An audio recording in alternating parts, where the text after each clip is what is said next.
Hello, everybody. Hello, everybody. Welcome back to A Woman's Heart, where we uplift, motivate, encourage, and empower women. I am so happy that you are here. I do thank you for joining us on this beautiful Tuesday evening. It's always a pleasure, and I appreciate you being a part of this lovely sisterhood. Well, as you all know, tonight's conversation is when life throws you a curve ball. And as you always know, we always start out with a definition. All right? So let's go. So, curveball, a pitch thrown with a strong downward spin, causing the ball to drop suddenly and veer to the side as it approaches home plate. And this word is a noun, and it says in something which is unexpected, surprising, or disruptive. Now, when life throws you a curveball, meaning is surprise somebody with a problem, situation, question, etc., that they do not expect and which is difficult to deal with. Just when you think you have it all under control, life throws you a curveball. And sure as you live, somewhere in your life, potentially there could be a curveball that's thrown in your direction. But the question is, can you handle the curveball that's been thrown in your direction? That's the question. So you might say, what could be a curveball? A curveball can be a loss of a job. A curveball can be sudden death of a loved one. A curveball can be somebody has hacked your account. A curveball can be stolen identity. A curveball can be you go to the doctor for one thing and the doctor tells you that you're pregnant. That can be a curveball. A curveball could be the person that you love so dearly and you all have sat down, talked about it, planned it out that you was going to get married, and that individual walks away. A curveball is having a baby and find out that it's stillborn. That's a curveball. So in life, it throws us a curveball. Every now and then we get a curveball thrown at us in life. And the question is, how do we handle it? How do we handle when a curveball has been thrown in our direction? It disrupts our life. It's unexpected. Um, it catch you by surprise. It catch you off guard. But when those situations happen, and sometimes they do happen, what is our how do we deal with it? How do we manage the curveball that we've been thrown? Now, I know in identity theft, the first process is to start the process to recover and report um, to your financial institutions, report to your credit cards, and all those different things. If your social media has been hacked, that's a curveball, and somebody pretending to be you, then you can report to social media. But when death happens unexpectedly, a ring at the door, a phone call, how do you handle that? Because curveball, if you ever watch baseball, the balls don't come straight. The ball leaves the pitcher's hand and it looked like it's going to be straight. But somewhere between the pitcher and the person who's hitting the ball takes a curve and it goes into another direction. Even though it was it was intentionally intended to throw the ball straight.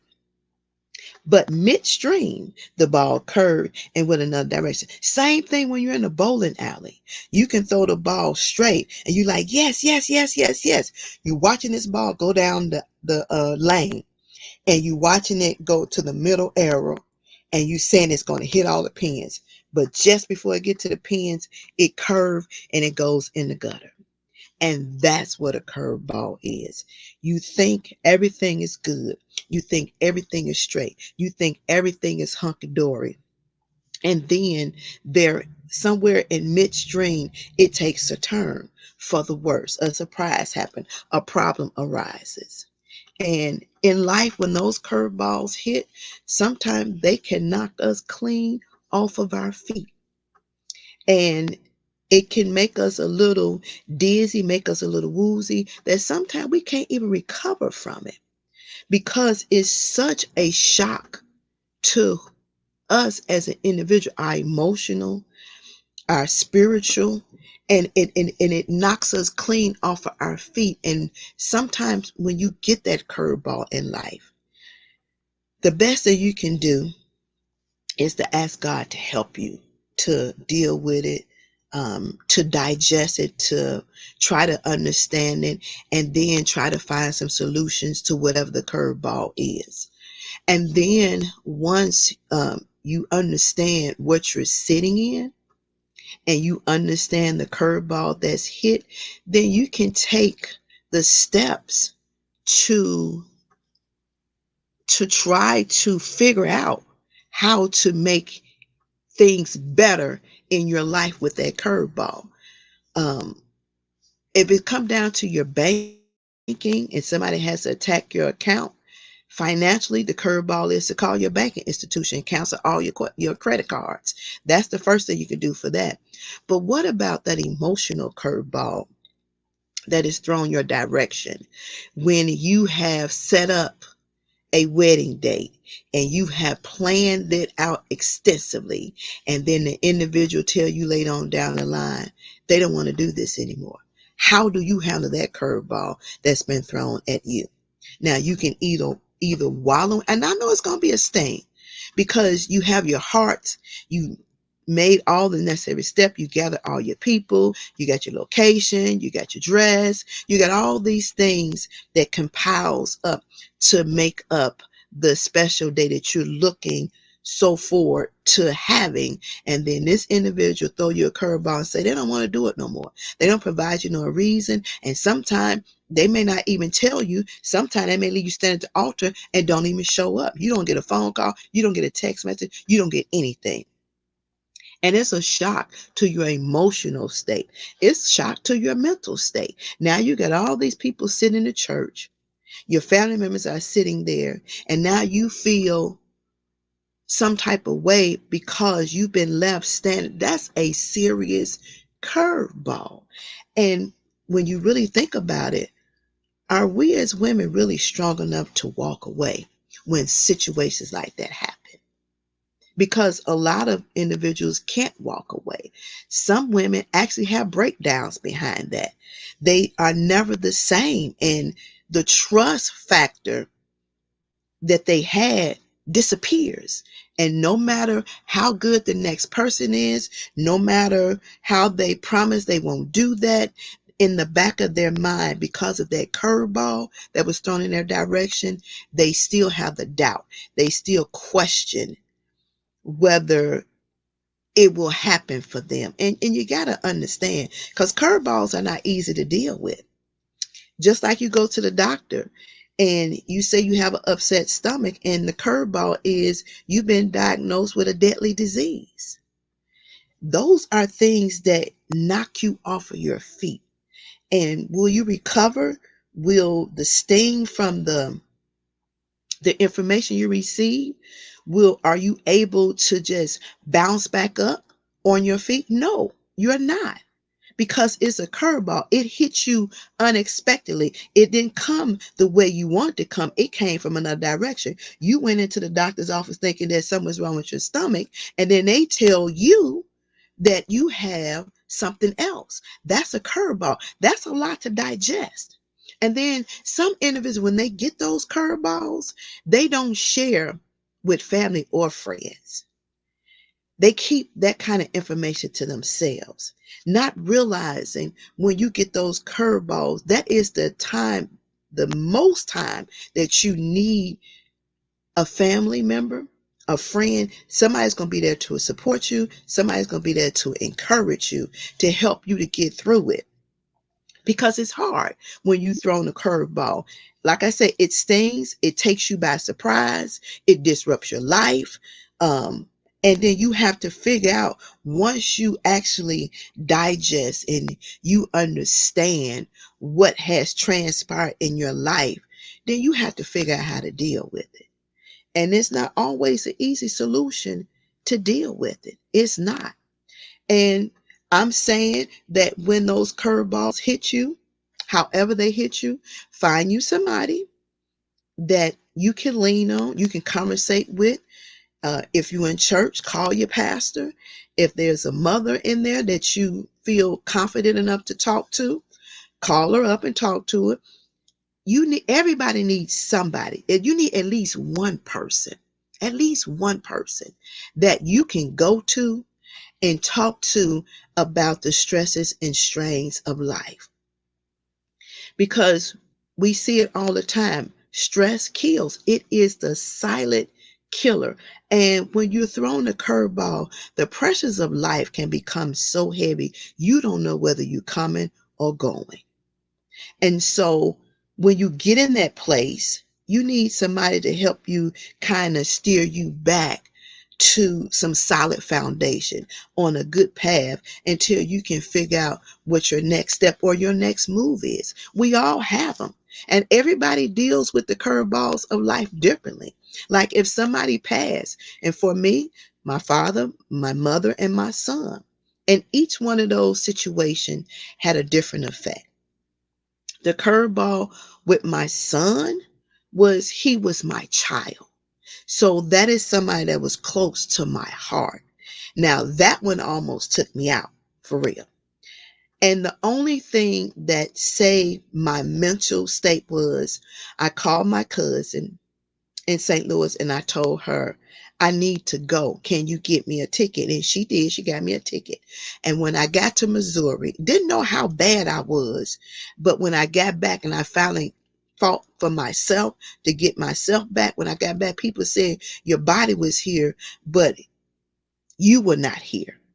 Like you was like an empty shell, like walking around in a daze. Your eyes was all glassy and glazed. You were not here. Because that was a shock to me.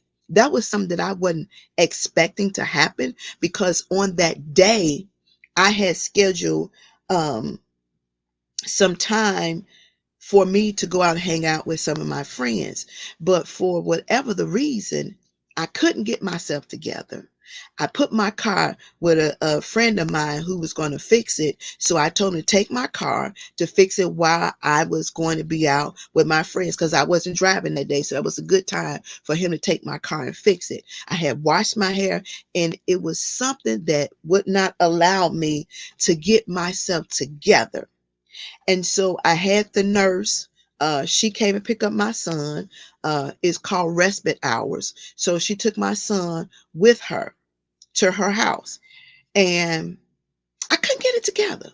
I just couldn't explain why I couldn't get it together. It was just an off day, totally an off day, until I got the phone call. So the girls came by to pick me up. I wasn't dressed. My hair was still damp, and I was just standing at the window looking out.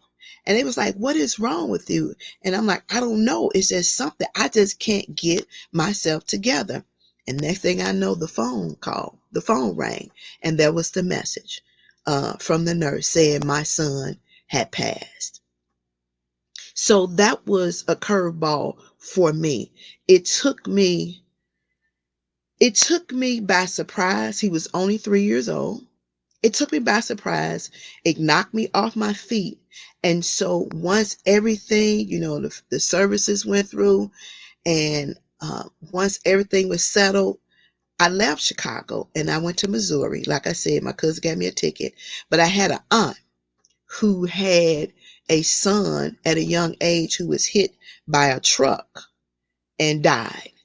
And so when I got there, um, the emotions was all over the place. They was just everywhere. and they just wouldn't stop. They wouldn't stop. They was uncontrollable emotions. And some of the emotions were because when he passed, I had to explain every scar that was on his body.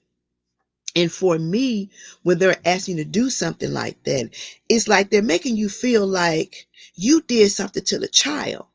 Now, I love my baby. Understand when I say I love my son. I would never do anything to harm him. Um, but just to be made to feel that way was another jab at my emotions and everything else I was dealing with that was piled up on top of that. And then on top of that, after he passed, now I got to deal with packing up his stuff. And I did all that by myself. There was no support. There was nobody with me. I did all the packing of his stuff by myself. And all I did was cry. All I did was cry because the emotions were so overwhelming. They took over me. So my mental was out of whack, my emotional was out of whack, my spiritual was out of whack, my physical was out of whack. Everybody had their own little thing they was doing on their own. And I was just a crazy individual, period. So when I sat down and I talked to my aunt, and she told me, you just need to talk about it. And here is where I say, where we as individuals, we care and we love and concerned about somebody, the best thing you can do for anybody who, especially in a situation, in the loss of a loved one, the best thing you can do for them is listen. Let them get it out. Let them talk about it as many times as they like because they need it. That's their outlet. They need something to release the pressure. They need something to release the weight. And it's a heavy weight when you talk about the loss of a loved one. There's a young lady, I was telling her it gets better with time. And she said that's what they say, but I don't feel that. And it's understandable because that's somebody that's close to your heart, if it's a mother, father, or a child. Those individuals are close to your heart. And that is the hardest thing to digest. Now, what you can do is, which I learned later on down the line, when my mom was sick with pancreatic cancer, I learned to pray more. And I don't think I ever prayed so much in my life. But after I watched her suffer for so much, I prayed and I asked God to take her.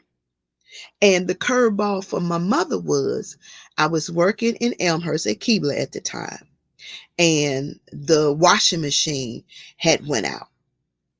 And so me and my boss at our department had went out for lunch, and I just had this uneasy feeling. And I told my boss, let me call because it's kind of picking at me. Let me check on my mother. Well, I called and she usually answered the phone, but she didn't answer the phone this time. So I told her, I have to go. I need to go. I never drove so fast in my life. I think I got home in less than 15 minutes. Understand when I say I broke all the rules and the regulations of the road. Speeding limits, passed all them up, but I didn't care. She didn't answer the phone and I had an uneasy feeling.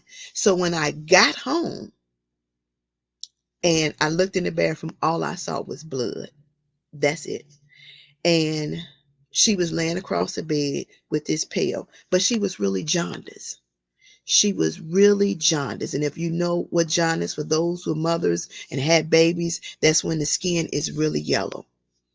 And I asked her what was wrong with her. And she said she didn't feel good. And so I took her to the hospital. I got up, put her in the car, and I took her to the hospital.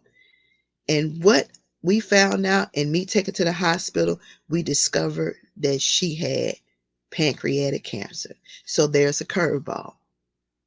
There's a curveball.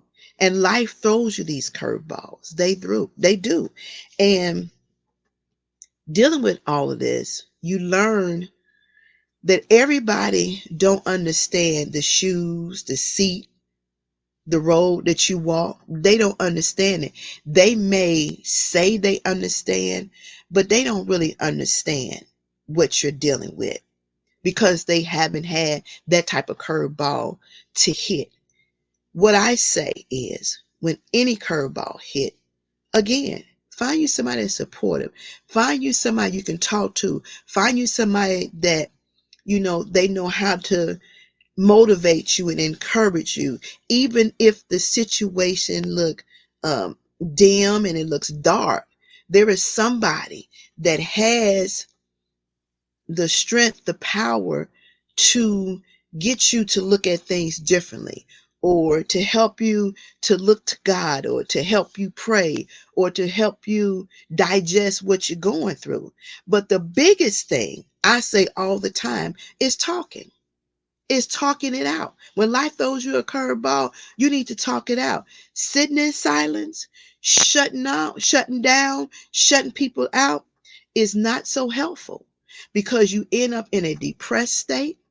You end up, your mental is totally out of whack.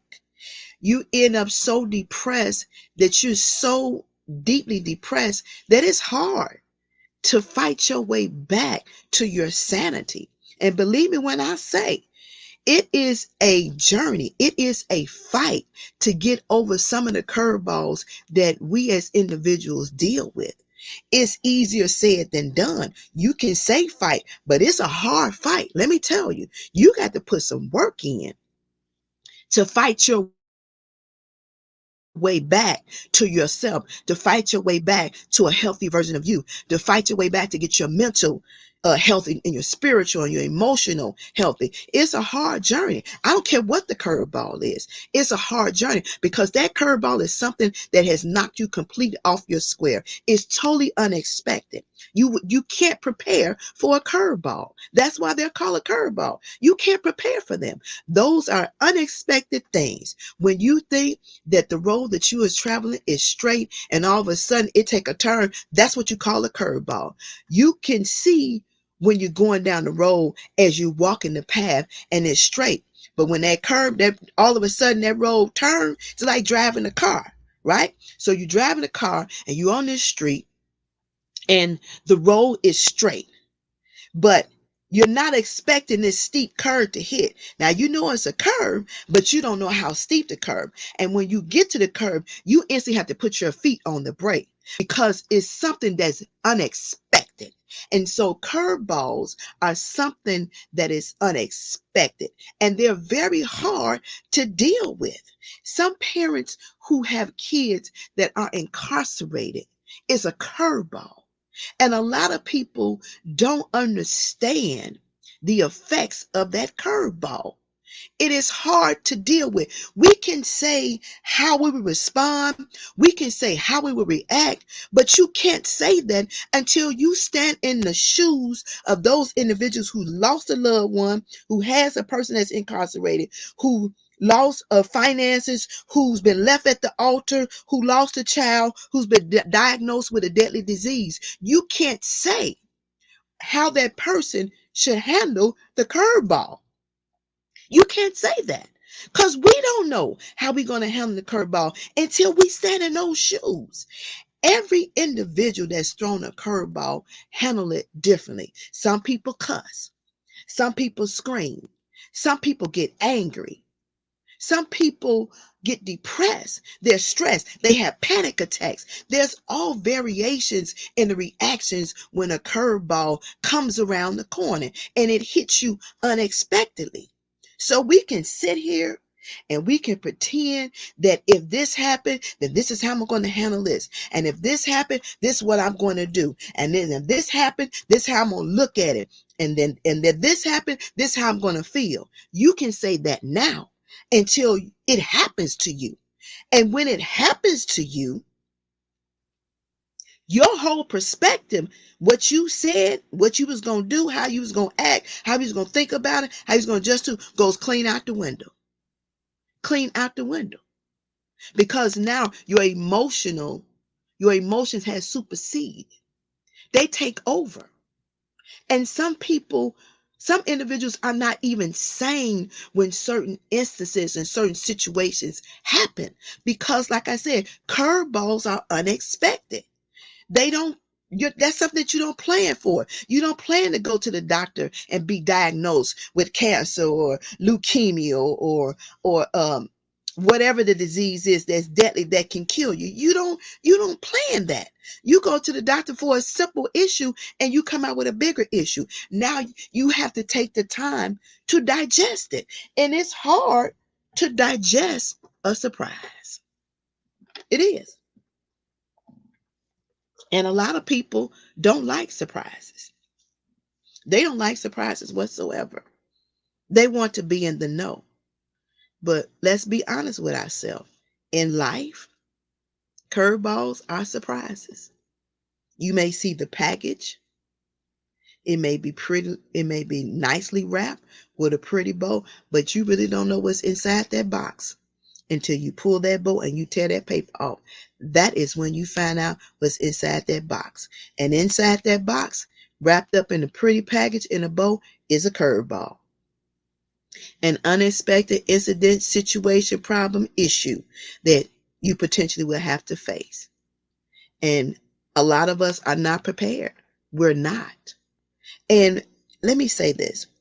Some people, because you are in the Word of God, you say you are Christian, and things happen in your life, especially the loss of loved ones, people always say to you, you know God, you should be over this. You should be over this. You're still human. That's what people forget. You're still human. You still have a human side. You still have feelings and emotions. And I don't care how much you know God. I knew God when my son passed. I knew God when my mother passed. I knew God when my father was murdered. I knew God. I knew him. I still know him to this day. But it does not take away when our loved ones are suffering, when our loved ones or family and friends are sick, when our loved ones, family and friends are hurting. It does not take away the emotional aspect of it. It doesn't. It's a hard pill to swallow. And it's very difficult to deal with at times. It's a weight on your back to want to help somebody and can't. You can't reach them, you can't touch them, and you can't fix it. So those are the things that go along with that curveball. You know that the curveball has hit. You can't fix it. You can't touch it. And in death, you can't reverse it. You can't. You can't reverse once your loved ones transition. You can't reverse that. How do you reverse that? How? So we think when we're dealing with these things, we can fix it. Some things we can't fix. If somebody steal your identity, yeah, you can work on that and fix it. But look at the stress to go along with fixing it and how long it takes you to fix when your identity has been stolen. It takes you a long time. But certain things take longer than others. Certain things take not just seconds, minutes, hours, weeks, and days. It takes months and years to get over, to get past it. And it depends on the closeness of the individual. That's what it depends on. It depends on how close you are to an individual. Like, say, a mother and a child. It's difficult when that curveball hits that if the police walk up to ring the doorbell and said, ask you your name and said, we need you to come down to the police station because your child was shot. That's a curveball because that mother got up, dressed that child, sent the child off to school, or the child went to work, or whatever it may be. And later on that day, she got a ring at her doorbell and says the child is gone. That's a curveball. How do you digest that? How do you fix it? How do you do that? You can't fix it. You can't fix it. And it takes you a while to digest it. Because when you're a mother, it goes back to the day the doctors say, Mom, or whatever your name is, you're pregnant. Now it takes 9 months for that baby to develop. That's a relationship that's being built in those 9 months. Some women deliver early, 6 months and 7 months. But in that time frame, The relationship of that parent and that child is being developed. It's an unbreakable relationship. It's unconditional love in that process of that relationship being built. So now after the child is born, now you build a different type of relationship. Now you start to nurture. Now you start to train. Now you start to guide. Now you start to direct. Now you start to pour into that child. Now you get the child to be a teenager. You have hopes and dreams and vision for that child. And then it's gone in a snap of a finger, the curveball. How do you digest that? How? So, how can we go to a mother who has lost a child and say, I understand when your children are still living? You can't understand that curveball. You're looking at your kids every day. So, that curveball, you can't understand. You can't. And we have to understand that person has to soak it in. They have to sort it out. They have to understand. They have to reason why. And then they have to find a way to deal with it the best way they know how. But is it easy? No, it's not. There's been people who's been diagnosed with cancer and nobody knew in their family, their friends didn't know until they got to their last stages. Nobody knew. And then you have to ask yourself the question, why is that? Why is it that we keep so much to ourselves when we are thrown a curveball? It's because of our pride. It's because we don't want nobody to have pity on us. Is it because we don't want nobody to feel sorry for us? Well, let's talk about that a little bit. If somebody loves you for who you are, then no matter what you go through, they're going to understand. They're going to be motivated. They're going to be inspiring to you, and they're going to be uplifted. They're going to cry with you. They're going to scream with you. They're going to yell with you, and they're going to pray with you. So everybody, now let's be clear.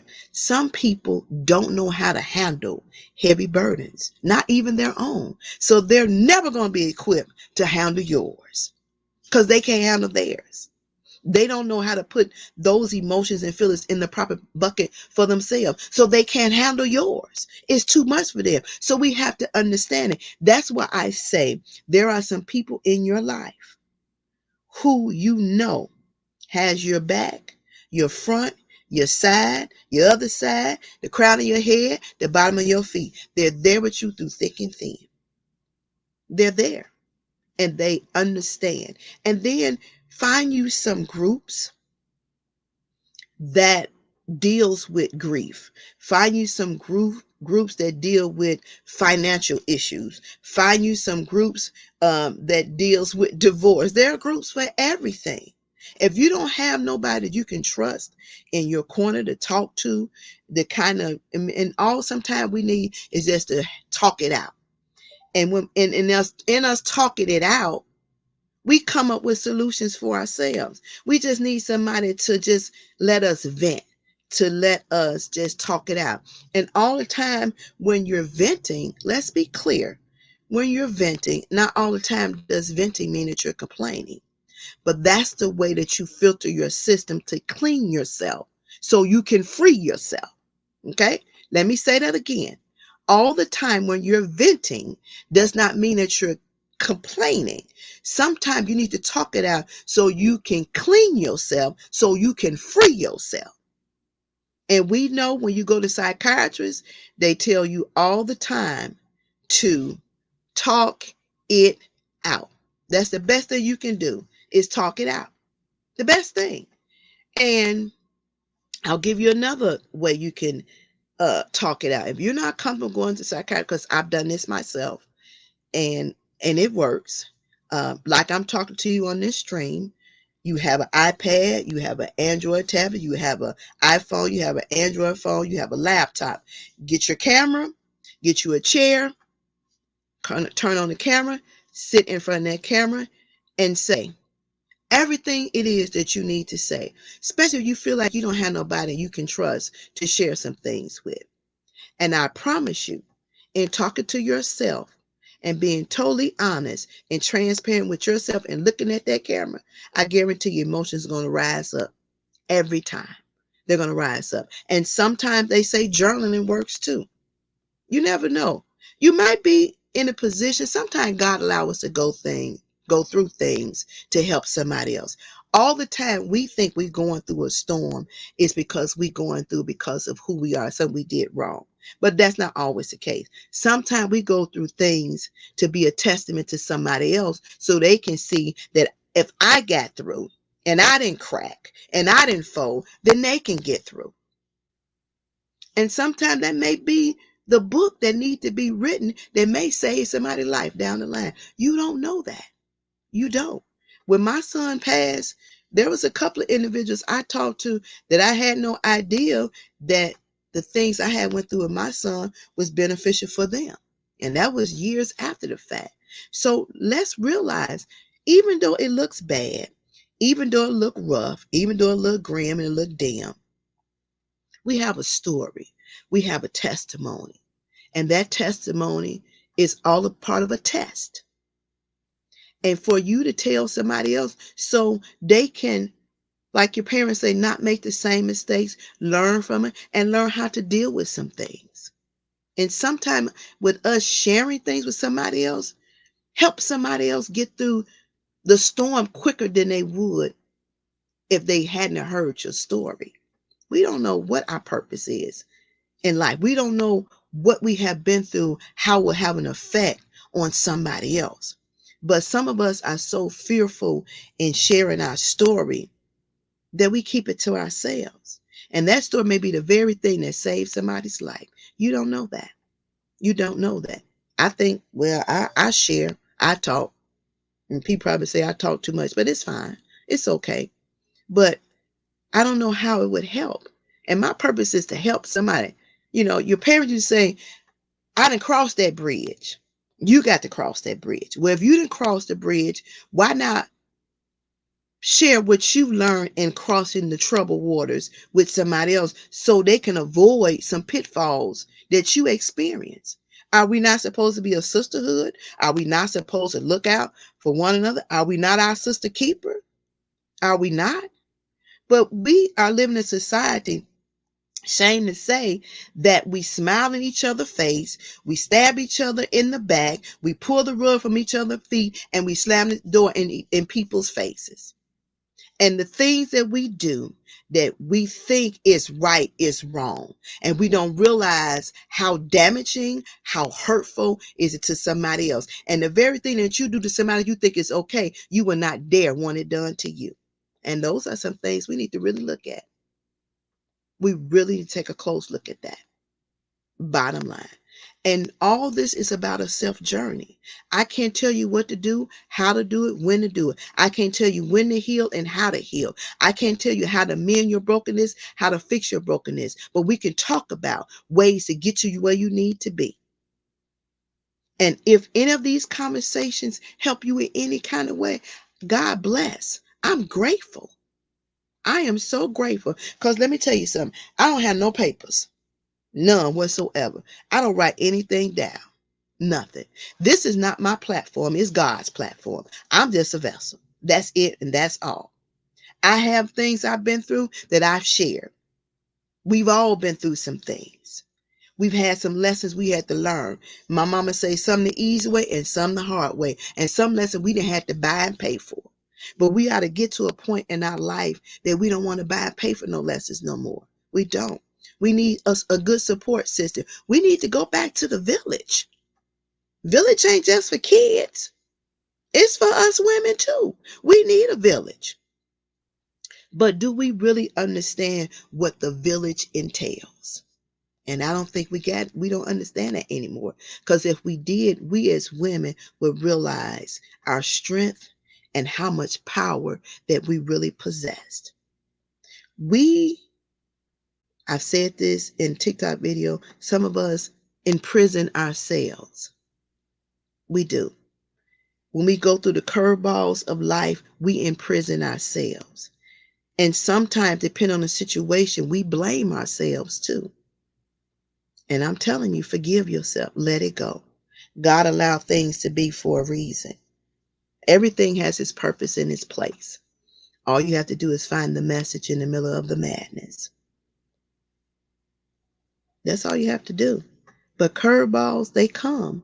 And it's all about how you deal with them. Find you a therapist, a good friend, somebody you can trust and talk to about anything and everything, and you are sure that it's not going anywhere else. Because everybody you can't tell all your stuff to. Let's be honest.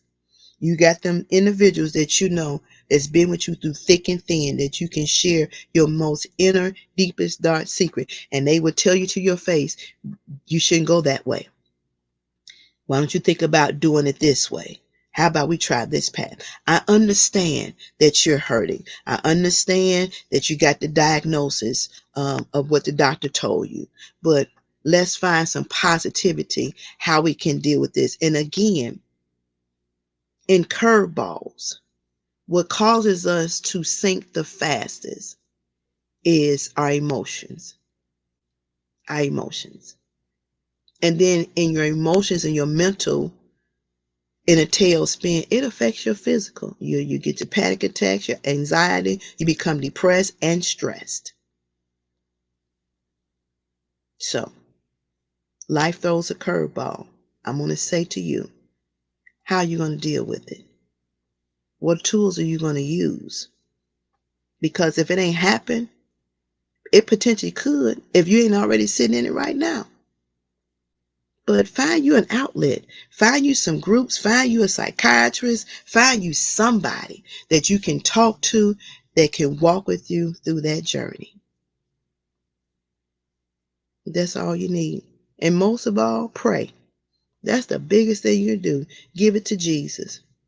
Ask him to send you somebody. And if you know if he send you somebody, you know they there for the right reasons. But I hope and I pray that these messages is helpful. And even on replay, I hope it makes an impact. I hope it leaves an impression. I hope it causes us to think. I hope it causes us to be more compassionate and more understanding, more caring one for another. And I hope it teaches us, we as women, we are our sister's keeper, whether we want to realize it or not. But how you keep your sister will make that difference. And if you're not going to genuinely keep her, don't try to keep her at all. Don't be no keeper. Don't do that. If you're not going to do it from the heart, you're not going to be honest and transparent and love her genuinely, don't do it. Don't be a fake friend. Don't be a fake family member. Don't pretend to be one thing in their presence and be something else behind their back. Don't do that. Because I'm going to tell you this, they may not know it or see it, but God knows and he sees it. And he knows why you're doing what you're doing, when you're doing, and if you're doing it for the right reasons. And that's where accountability come in. And that's where karma and reaping and sowing come in as well. All right. All right. So I hope this message has helped you. Make sure you follow us on all our social media outlets. That's Facebook, Instagram, Twitter, Tumblr, Pinterest, TikTok. Subscribe to the YouTube channel. Go check out toawomansheart.com and then go over to the store, toawomansheart.store, where t-shirts that speaks to the heart of the woman. Purchase a t-shirt. Share this group with other women. Share the social media outlets. Oh, there's social media outlet for women. If you have a business, toawomansheart.org. We're building a sisterhood. I don't sit here to try to convince anybody. I'm just trying to help. That's all I'm trying to do. On my worst days, and even today for me, it's not a good day. But still, I push forward. I push through. I've completed my assignment for today, and God is pleased. That's all I can say. So I say for you, pray for me. I'll pray for you. Let us pray for each other. And let's lift each other up instead of tearing each other down. We all have some things that we're dealing with. Everybody has something that they're dealing with, that they're struggling with. Let's pray for each other. Let's be encouraging. Make sure you post some motivation, some empowering things on the social media outlets. and let's make a difference. And I'm still going to figure out how to work this giveaway because I really don't know, but I'm going to figure out how to work it. I got a couple of items I'm going to be giving away. I ask that you share so we can rock these numbers and build them up and let us reach the masses. I want to say I personally thank you for tuning in. I thank you when even you don't feel like getting on, you're getting on. I thank you for even those who watch in the replay, and a lot of the views come from the replay. I thank you for that as well. Make sure you share.